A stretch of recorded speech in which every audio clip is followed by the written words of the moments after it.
Dr. Dean, welcome. Would you please introduce yourself?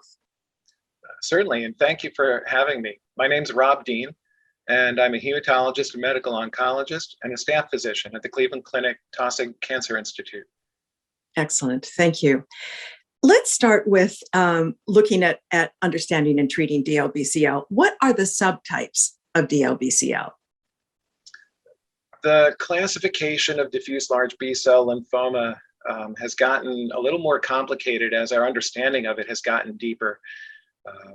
Once upon a time, going back maybe 15, 20 years, an awful lot of cases were sort of lumped together under the broad label of diffuse large B-cell lymphoma. And we always understood in the field that some patients did very well and were cured with the standard treatments of the time, and those treatments didn't work as well for some patients. And it's taken years to get to a somewhat deeper understanding of what the underlying differences are in those cases that help to explain why our treatment outcomes differ for different patients. And I would say that's feeding forward into trying to identify better treatment options for the patients who are in higher risk groups. So one way of understanding the heterogeneity in diffuse large B-cell lymphoma, the differences between cases, is to think about the way in which the normal cells of the immune system that turn into this kind of cancer develop. If you think about the old Time Life magazine illustration of the evolution of man, where you see this series of figures drawn from left to right, going from sort of more primitive kind of a ape-like figure to a progressively more modern looking human standing upright and walking on just their legs.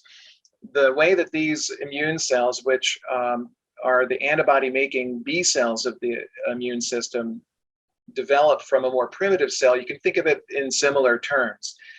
And we understand that cases of diffuse large B-cell lymphoma most commonly arise from a couple of points in that process of maturation that these cells are passing through as they go from the most primitive form that they take to their most mature functional form in the end. So one of those subgroups is something called the germinal-centered B cell.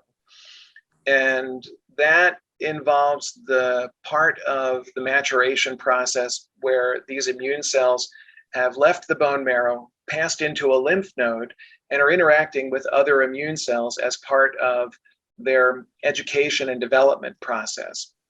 When the cells mutate at that stage of their development and turn into diffuse large B-cell lymphoma, the cure rate for patients with large cell lymphomas coming from that stage of immune cell development tends to be a little higher with standard treatments.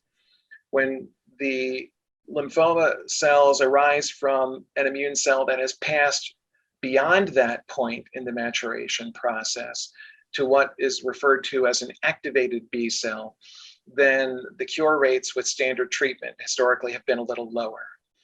And so you can look at markers on the lymphoma cells or the activation of different genes in the lymphoma cells to try to determine whether they came from an immune cell that was in one or the other of those points in its maturation process.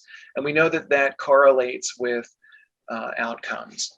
So that's one of the main breakdowns that have become possible in understanding sort of what's going on under the hood in diffuse large B-cell lymphoma and why do we see different outcomes in different patients. Right. The other major change comes from understanding that for cases of large B-cell lymphoma, there are common chromosomal changes that result in turning on specific genes. And if some of those genes are present in the right combination, that can create a much more rapidly growing and more chemotherapy resistant form of large B-cell lymphoma. The two genes that are most commonly involved in that kind of a change are something called BCL2, which when it's turned on abnormally helps protect the lymphoma cells from being killed or being sort of triggered into dying by chemotherapy medicine. And another gene that's called MYC, or MYC, is how that's spelled. And what that gene does is it tends to cause the cells to proliferate more rapidly. It turns on other pro-survival figures and controls a pretty broad range of different programs that drive the cells to grow more quickly. So when you've got both of those changes at the same time, that's sometimes referred to as a double hit lymphoma.